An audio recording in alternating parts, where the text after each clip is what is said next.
Hi, my name is Adriana Ibanez, and I am an activist with the Human Rights Campaign.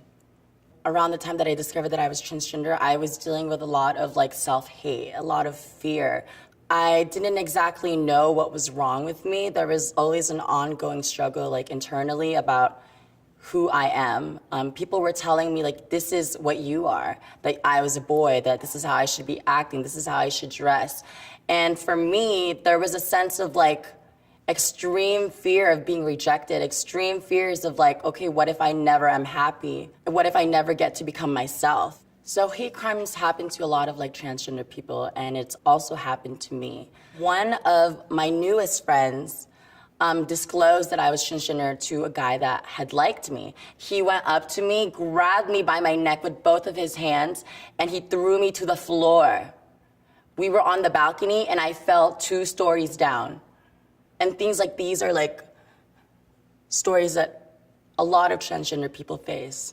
You know, growing up, there were no laws really in place, even in California, to give people kind of the parameters on how to treat me. And so I had this huge obstacle in front of me.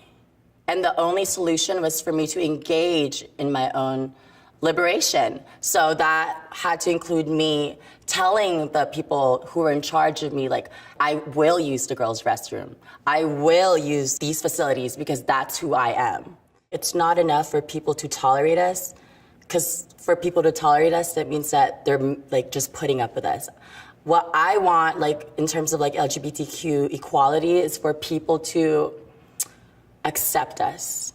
There's been a rise in anti-LGBT discrimination laws. In some states, you could kick me out for being gay or transgender. In some states, I can't adopt a kid.